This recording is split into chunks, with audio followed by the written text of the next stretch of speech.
नमस्कार आप सभी को। तो आज क्लास में बहुत ही महत्वपूर्ण टॉपिक पढ़ने जा रहे हैं, जिस टॉपिक का नाम है अब कहाँ दूसरे के दुखी से दुखी होने वाले। इस पाठ के जो लेखक हैं निंदा फाजली हैं और इनका जन्म जो है 12 अक्टूबर 1938 को हुआ था और दिल्ली शहर में इनका जन्म हुआ। और ये इनका बचपन का जो समय था वो ग्वालियर में व्यतीत हुआ। ग्वालियर जो है मध्य प्रदेश में पड़ता है। निंदा फाजली उर्दू की शतोत्री कविता के महत्वपूर्ण स्तंभ माने जाते हैं। जो हिंदी शतोत्री कविता जो थी 1960 के आसपास जो थे मुख्य कवियों में से यह एक थे और इनको एक स्तंभ के रूप में माना जाता था। स्तंभ मतलब एक पिलर के रूप में इनको माना जाता था हिंदी शतोत्री कविता के। उन दोनों ये फिल्म उद्योग से भी काफ़ी जुड़े रहे और इनकी जो प्रमुख रचनाएं थी वो लफ्ज़ों के पुल, इनकी कविता संग्रह है, खोया हुआ सा कुछ, दीवारों के बीच, तमाशे मेरे आगे, इनकी कुछ रचनाएं हैं। चलिए हम पाठ की ओर प्रवेश करते हैं। तो कुदरत ने यह धरती उन तमाम जीवधारियों के लिए अता फरमाई थी जिन्हें खुद उसी ने जन्म दिया था। लेकिन हुआ कि आदमी नाम के कुदरत के सबसे अजीम करिश्मे ने धीरे धीरे पूरी धरती को ही अपनी जागीर बना लिया और अन तमाम जीवधारियों को दरबदर कर दिया। तो हुआ कि जब ईश्वर ने इस धरती को बनाया तो सभी जीवों के लिए उन्होंने बनाया, लेकिन मनुष्य जो है उसने इस धरती को अपनी जागीर बना लिया और जो इस अन्य जीव रहते थे इस धरती पे उनके घर से ही बेदखल करना शुरू कर दिया, उन्हें दरबदर करना शुरू कर दिया। नतीजा यह हुआ कि अन्य जीवधारियों की या तो नस्लें ख़त्म हो गई, जो उनका जो स्पीसीज़ था वो विलुप्त हो गया, ख़त्म हो गया, उन्हें अपना ठौर ठिकाना छोड़कर कहीं और जाना पड़ा, या फिर आज भी वो आसियानी की तलाश में मारे मारे फिर रहे हैं। आसियानी का मतलब घर, वो अपने घर की तलाश में जो है इधर उधर घूम रहे हैं। इतना भर हुआ रहा होता तब भी गनीमत होती, लेकिन आदमी नाम के इस जीव की सब कुछ समेट लेने की भूख यह पूरी नहीं हुई। अब यह अन्य प्राणियों को ही नहीं खुद अपनी जात को भी बेदखल करने से जरा भी परहेज नहीं करता। तो पहले ये अनजीव को सताता था, अनजीव को उसके घर से बेदखल कर दिया और उसमें से कई सारे जीव थे जो विलुप्त हो गए। तब भी उसका पेट नहीं भरा, तो अब ये जो है इंसान को ही जो है बेदखल करने से परहेज नहीं करता है, उन्हें भी बेदखल करने का प्रयत्न करता है उसके घर से। आलम यह है कि उसे ना तो किसी की सुख दुख की चिंता है, ना किसी के सहारा सहयोग देने का मनसा है। यकीन ना आता है तो चलिए इस पाठ को हम पढ़कर जानते हैं। बहुत संभव है कि पढ़ते हुए ऐसे बहुत से लोग याद आए जो कभी ना कभी किसी के प्रति वैसा ही बर्ताव करते हो। तो आपके रियल लाइफ में भी कुछ ऐसा व्यक्ति होगा जो एक व्यक्ति दूसरे व्यक्ति के साथ इसी तरह का बर्ताव करता है। चलिए हम जानते हैं। तो बाइबिल के सोलोमन, जिन्हें कुरान में सुलेमान कहा गया है, ईसा से 1025 वर्ष पूर्व एक बादशाह थे। कहा गया है वह केवल मानव जाति के ही राजा नहीं थे, सारे छोटे बड़े पशु पक्षी के भी हाकिम मतलब राजा थे। वह इन सब की भाषा भी जानते थे। एक दफ़ा सुलेमान अपने लश्कर मतलब विशाल सेना के साथ एक रास्ते से गुजर रहे थे। रास्ते में कुछ चींटियों ने घोड़े की टापों मतलब घोड़े जो चल रहे थे उसके पैरों की आवाज़ सुनी तो डरकर एक दूसरे से कहा, आप जल्दी से जल्दी अपने अपने बिलों में चलो, फौज आ रही है। सुलेमान उनकी बातें सुनकर थोड़ी देर पर रुक गए और चींटियों से बोले, घबराओ नहीं, सुलेमान को खुदा ने सबका रखवाला बनाया है। मैं किसी के लिए मुसीबत नहीं हूँ, सबके लिए मोहब्बत हूँ। चींटियों ने उनके लिए ईश्वर से दुआ की और सुलेमान अपनी मंजिल की ओर बढ़ गए। ऐसी एक घटना का जिक्र सिंधी भाषा के महाकवि शेख अयाज ने अपनी आत्मकथा में किया है। जो शेख अयाज जी हैं वो अपनी आत्मकथा में एक लिखा है। उन्होंने लिखा है कि एक दिन उनके पिता जो थे कुएं से नहा कर लौटे, माँ ने भोजन परोसा, उन्होंने जैसे ही रोटी का एक निवाला मतलब कोर तोड़ा, उसकी नज़र अपनी बाजू पे पड़ा। बाजू मतलब हाथ पे जो है बाजू पे उनकी पड़ी। वहाँ एक काला चोटा रेंग रहा था। काला चोटा मतलब जो है पुल्लिंग, चींटी का पुल्लिंग रूप होता है, ठीक है। वह भोजन छोड़कर उठ खड़े हुए। माँ ने पूछा, क्या बात है, भोजन अच्छा नहीं लगा? शेख अयाज के पिता बोले, नहीं, यह बात नहीं है, मैंने एक घर वाले को बेघर कर दिया। मैंने एक चींटी को उसके अपने घर से अलग कर दिया है। उस बेघर के कुएं को उसके घर छोड़ने जा, मतलब उस चींटी को मैं उसके घर से अलग कर दिया हूँ, तो उसे उसके घर पहुँचाने जा रहा हूँ। पैगंबर बाइबल और दूसरे पावन ग्रंथों में नूह नाम का एक पैगंबर का जिक्र मिलता है। उनका असली नाम लश्कर था, लेकिन अरब ने उन्हें नूह के लक़ब मतलब पद या सूचक नाम से याद किया गया है। तो देखिए बाइबल में जो है, बाइबल और दूसरे ग्रंथों में उन्हें पैगंबर नाम से जिक्र मिलता है, बट उनका जो वास्तविक नाम था लश्कर था, और उसे अरब की कंट्रीज़ में नूह के नाम से संबोधित किया जाता था। यह इसीलिए कि आप सारी उम्र रोते रहे। उनका कारण यह है कि एक जख्मी कुत्ता था।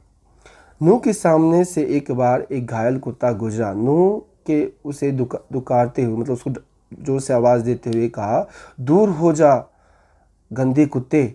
इस्लाम में कुत्ते को गंदा समझा जाता है। कुत्ते ने उसकी धुतकार सुनकर जवाब दिया, ना मैं अपनी मर्जी से कुत्ता हूँ, ना तुम अपनी पसंद से इंसान हो। बनाने वाला सबका तो वही एक है। मिट्टी से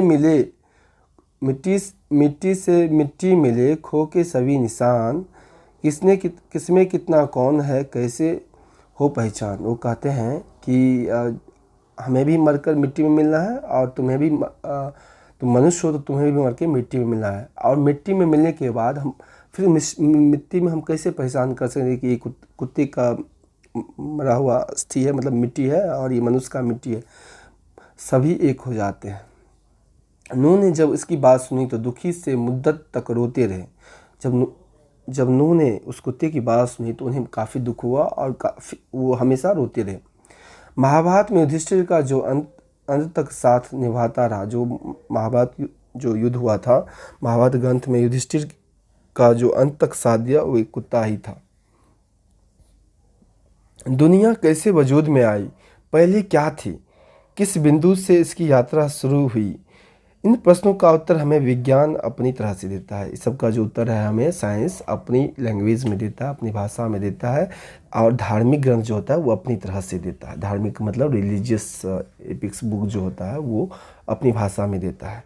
संसार की रचना भले ही कैसी हुई हो, कैसा इसका निर्माण हुआ, इस संसार का, इस वर्ल्ड का निर्माण कैसे हुआ, लेकिन धरती किसी एक की नहीं है। धरती जो है किसी एक जीव की नहीं है, सभी जीव की है, जैसे कि पशु, मानव, नदी, पर्वत, समंदर आदि की। इसमें बराबर की हिस्सेदारी सबकी है। यह और बात है कि इस हिस्सेदारों में मानव जाति ने अपनी बुद्धि से बड़ी बड़ी दीवारें खड़ी कर दी है। पहले पूरा संसार एक ही परिवार के समान था, अब टुकड़ों में बंटकर एक दूसरे से दूर हो चुका है। पहले बड़ी बड़ी दलाने आंगनों में सब मिलजुल कर रहते थे, अब छोटे छोटे डिब्बे जैसे, छोटे छोटा जो फ्लाइट होता है ना डिब्बे जैसा, वैसे घरों में जीवन सिमटने लगा है। बढ़ती हुई आबादियों ने समंदर को पीछे सरकाना शुरू कर दिया। आबादी मतलब पॉपुलेशन जैसे ही बढ़ता गया, हमने समंदर की ओर बढ़ते गए और समुंदर को पीछे सरकना शुरू कर दिया। पेड़ों को रास्ते से हटाना शुरू कर दिया, जो हमने पेड़ों की कटाई करना शुरू कर दिया। फैलते हुए प्रदूषण ने पंछियों की बस्तियों से भगाना शुरू कर दिया। अब जैसे ही प्रदूषण बहुत फैल गया, और प्रदूषण फैलने की वजह से काफ़ी नुकसान हुआ पशु पक्षियों एवं जीवों का। बारूदों का विनाश लीलाओं ने वातावरण को सताना शुरू कर दिया। अब बारूद जो गन पाउडर होता है, इससे क्या हुआ, हमारे पर्यावरण और जो वातावरण थे उस पर बहुत बड़ा इफेक्ट पड़ा। अब गर्मी से ज़्यादा गर्मी, जब गर्मी का समय तो काफ़ी गर्मी होता है, बेवक्त की बरसातें होती है, भूकंप आता है, सैलाब मतलब बाढ़ आती है, तूफान और नित्य नई रोग, हर एक दिन नया नया रोग डिजीज़ उत्पन्न होता है। मानव की प्रकृति को इसी असंतुलन का परिणाम है। जो हमारा जो इन्वायरमेंट है वो काफ़ी प्राकृतिक जो है वो असंतुलन हो गया है, ठीक है, उसका जो बैलेंस जो है वो गड़बड़ा गया है नेचर का, जिसकी वजह से काफ़ी ये परेशानी उत्पन्न होती है। नेचर की सहनशीलता की एक सीमा होती है। नेचर के गुस्से का एक नमूना कुछ साल पहले मुंबई में देखने को मिला था। यह नमूना इतना डरावना था कि बम्बई निवासी डरकर अपने अपने पूजा स्थल में अपने खुदाओं से प्रार्थना करने लगे। मुंबई में एक ऐसी घटना हुई, उस घटना के बाद सभी लोग अपने घर गए और पूजा अपने अपने भगवान या खुदाओं से प्रार्थना करने लगे कि किसी भी प्रकार से उनकी जान बच जाए।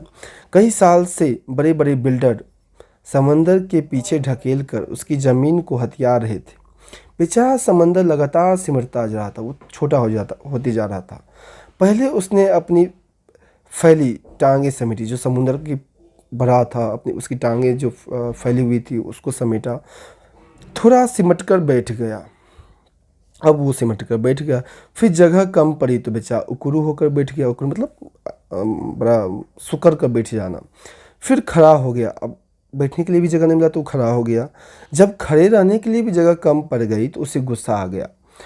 जो जितना बड़ा होता है उससे उतना ही कम गुस्सा आता है। जो व्यक्ति जो भी जीव या जो भी संसार में जो जितना बड़ा होता है उसको गुस्सा बहुत कम आता है, लेकिन जब गुस्सा आता है तो बहुत खतरनाक होता है। परंतु आता है तो उसे रोकना मुश्किल हो जाता है, और यही हुआ। उसने एक रात अपनी लहरों पर दौड़ते हुए 3 जहाज़ों को उठाकर बच्चों की गेंद की तरह 3 दिशाओं में फेंक दिया। ये बहुत ही इंपॉर्टेंट पॉइंट है।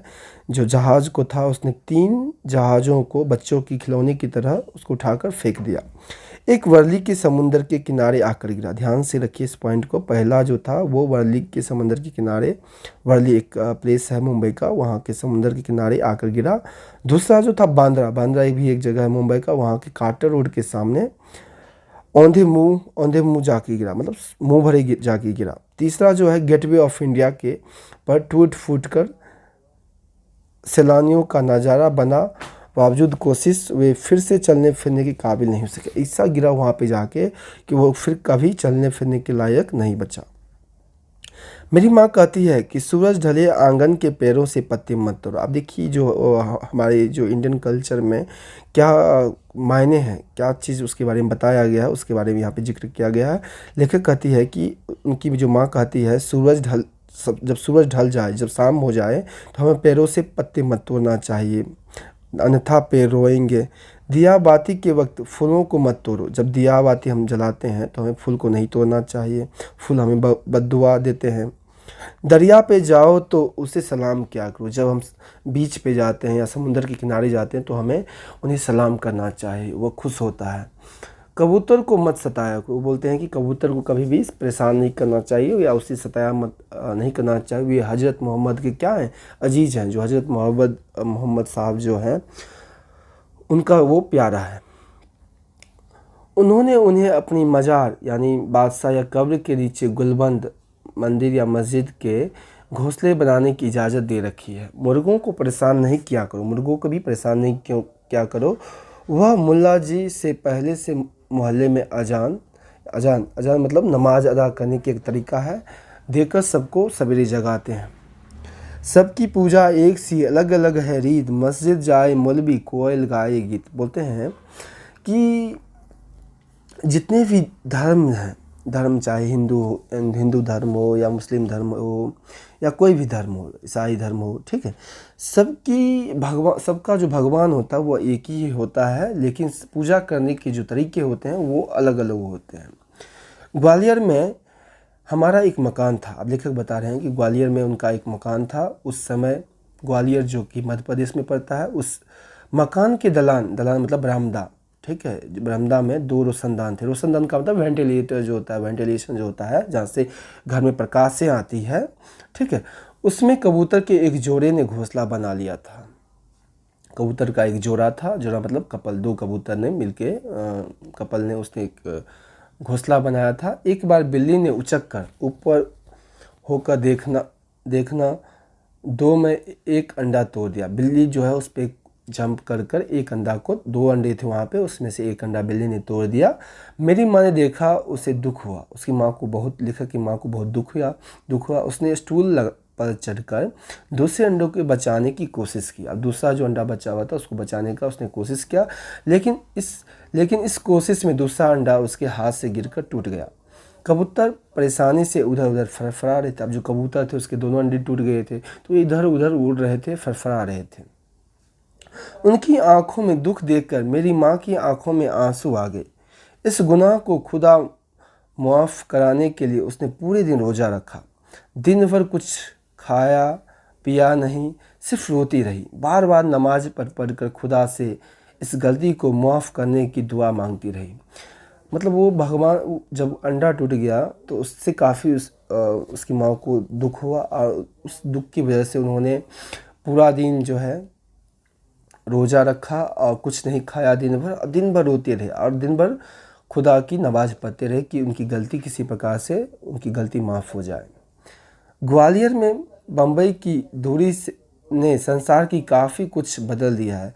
वर्सोवा में, जहां आज मेरा घर है, वर्सोवा भी जो है मुंबई का एक थोड़ा दूर है, वहाँ जहाँ आज मेरा घर है, पहले यहाँ दूर तक जंगल था। जो वर्सोवा जो था उस समय काफ़ी दूर दूर तक जंगल था, पेड़ थे, परिंदे थे, परिंदे मतलब पक्षी, दूसरे जानवर भी रहते थे। अब यहाँ समंदर के किनारे लंबी चौड़ी बस्ती बन गया। अब जो समंदर के किनारे जो बीच साइड में वहाँ पे एक बस्ती बन गई, मतलब एक वहाँ पे एरिया बन गया, लोग वहाँ पे रहते हैं। ठीक है, इस बस्ती में ना जाने कितने परिंदे चरिंदों ने इनका घर छीन लिया।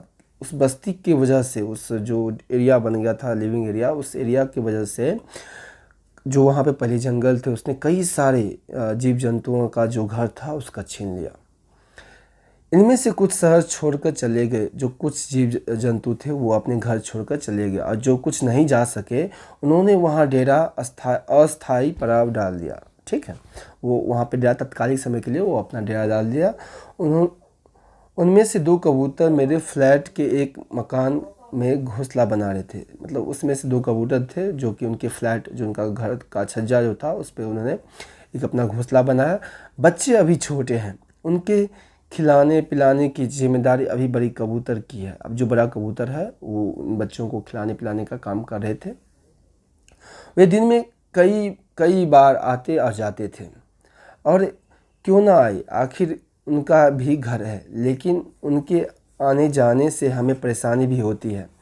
जब वो घर में आते थे तो लेखक के उनको काफ़ी परेशानी होती थी। वे कभी किसी चीज़ की गिरा कर तोड़ देते थे। मतलब कबूतर जब आते थे कभी कभी वो कोई सामान गिरा कर तोड़ देते थे। कभी कभी लाइब्रेरी में घुसकर कबीर या मिर्ज़ा गालिब को सताने लगते थे। जो लाइब्रेरी में जो हमारे कबीर और मिर्ज़ा गालिब जैसे कवियों के जो बुक थे उन्हें वो हेर फेर करने लगते थे। इस रोज़ रोज़ की परेशानी से तंग आकर मेरी पत्नी, जो लेखक की जो पत्नी थी, उस जगह जहाँ उसका आशियाना था, जहाँ उस कबूतर का घर था, एक जाली लगा दी। वहाँ पे एक जाली लगा दी और उसके बच्चों को दूसरी जगह कर दिया। जो कबूतर थे उसके दोनों बच्चों को वहाँ से अलग कर दिया, और जो वेंटिलेशन था, जो आने वाले जो जिससे रोशनी आती थी, उसे वहाँ पे उन्होंने जाली लगा दिया। जाली मतलब नेट लगा दिया, जिससे कि कबूतर अंदर ना आ सके, और उस खिड़की को हमेशा के लिए उन्होंने बंद कर दिया। खिड़की के बाहर अब दोनों कबूतर रात भर खामोश और उदास बैठे रहते हैं। मगर अब ना तो सुलेमान है, ना उनकी जुबान को समझ कर उसका दुख बांटे, ना मेरी माँ है। अब देखिए, जो सुलेमान था, जो चींटियों पे दया की, और जो उसकी माँ, जो कबूतर के बच्चे अंडे टूट गए थे तो दिन भर रोज़ा रखी थी और अल्लाह से माफ़ी मांग रही थी। ठीक है, लेकिन अब ऐसे व्यक्तियों वहाँ पे है नहीं। ठीक है, उनके दुखों के सारी रात नमाज से काटे। ठीक है, नदियाँ सींचे खेत को, तोता कुतरे आम, सूरज ठेकेदार सा सबको बांटे काम। बोलते नदियाँ सींचे खेत को, तोता कुतरे। नदियाँ जो है अपनी पानी से हमेशा खेत को सींचती है, और तोता जो है वो आम को खाता है। ठीक है, सूरज ठेकेदार सा सबको बांटे काम। अब सूरज भगवान जो है क्या है, वो ठेकेदार है, और दिन भर लोग जो है लोगों को काम देता है। दिन भर जो लोग हैं अपने काम में व्यस्त रहते हैं। ठीक है, तो पाठ का सार के बारे में हम जाएंगे। तो प्रस्तुत पाठ अब दूसरे के दुखी का होने वाले निदा फाजली द्वारा लिखी गई है। उन्होंने बताया है कि मनुष्य के सभी जीव जंतुओं के प्रति करुणा का भाव होता है। मनुष्य दूसरे के दुख से दुखी होता था, किंतु आज मनुष्य के हृदय में दूसरे के दुख को देखकर भी दुख का भाव नहीं उमड़ता है। मनुष्य सारी धरती पर अपना अधिकार करता जा रहा है, जिससे अन्य प्राणी बेघर होते होते जा रहे हैं। लेखक के अनुसार पहले मनुष्य के हृदय में सभी प्राणी मात्र के प्रति करुणा की भाव होती थी। सभी प्राणी के प्रति उन्हें जो है एक करुणा, मतलब एक दया की भावना होती थी। ईसा से इतना पूर्व बादशाह सुलेमान की चिट्ठी तक भी रक्षा करते थे। वो स्वयं को किसी भी मुसीबत से न मारकर सभी प्राणों की करुणा से बसाते थे। चलिए, इस पाठ को हमने पढ़ लिया है, तो आशा करता हूँ कि आप लोगों को समझ में आया होगा। तो क्लास में बने रहने के लिए धन्यवाद। आपका दिन जो है मंगलमय रहे।